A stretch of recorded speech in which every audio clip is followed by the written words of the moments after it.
All right, so let's talk about causing damage. So I've created a blueprint up here, these little red balls. They're damage spheres. And just like the point sphere, you create your object. And then on the event graph, on component hit, um, I check to see if the other actor has the tag of player so that if they just hit the mountain, it's not going to cause damage to my player. But if they hit the player, then they'll return true.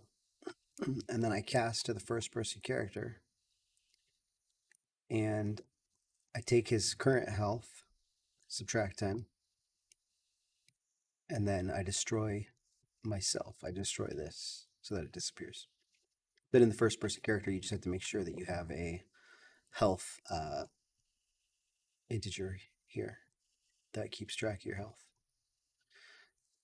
Now, if you wanted the character to respawn, if the health gets to 0 or go to some location, what you could do is you could do an event tick, which is constantly checking right here to see if the health gets to 0 or below. And if it does, you could restart your level.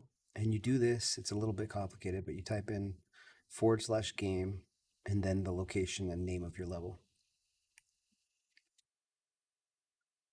Looks like I have this thing there. So I can help you with that, but the short of it is if you right click on a level and you go to copy reference, it should paste most of this, but it'll actually include a bunch of other stuff that you have to erase. So it ends up having to look like this.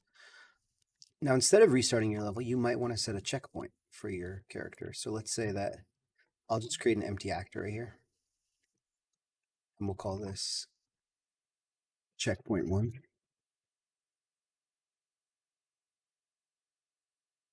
And I'll just, instead of opening a level, if the player dies, I can set actor location.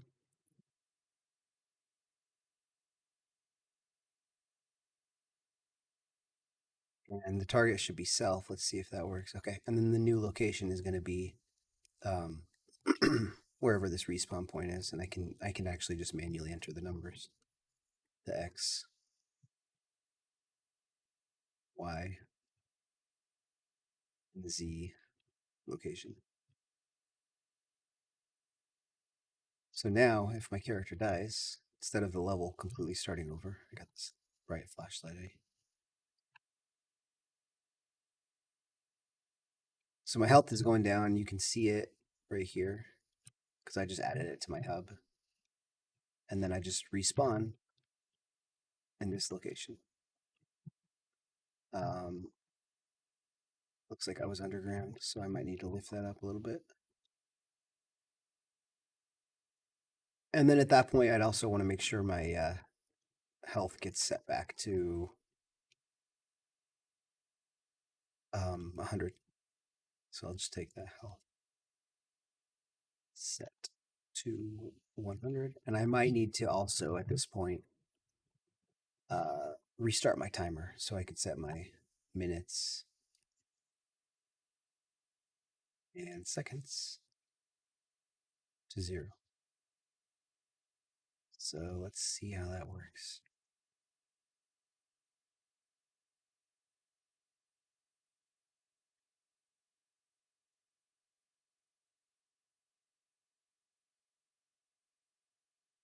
And you can see my timer's going. It's at 11 seconds. And now it's back to 1. Oh, my health is back to 100. And I should be able to come in and die again by taking more damage. And you could have a lives counter that could also, if you have like 3 lives or 3 tries or whatever, you wanted to do that. And then if let's say that if I get to a certain point, like let's say my score gets to 100, I could also do an event tick.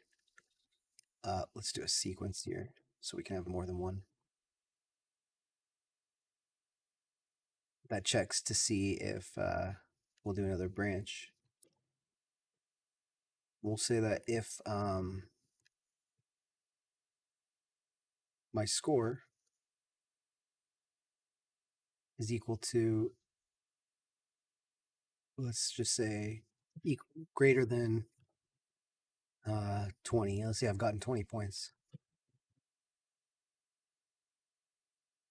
Then we could actually create a new variable called a vector that is the respawn location. And we could say that if your score ever gets above 20, or whatever it is you need to do to get the new respawn, we could set this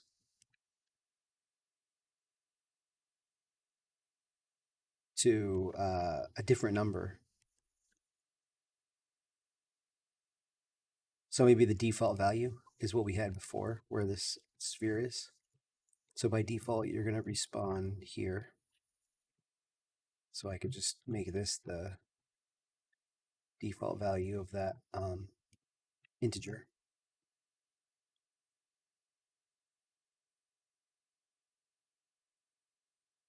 But then if you ever get your score above a certain location, you'll respawn. I don't know. I'll just put an empty actor on top of the roof so you can see here. So we'll just say this is going to be your new respawn location once you've reached that score.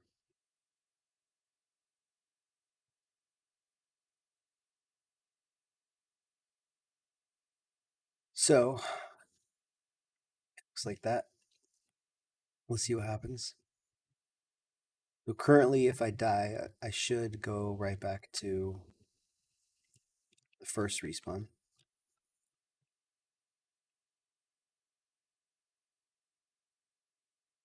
And I do. But now, if I shoot a couple of these spheres, oh, 20 is way too high. Well, let's just imagine that if I had set this to 2 instead, once I died now, I would respawn on top of the roof because that second sequence occurs. All right. Thanks.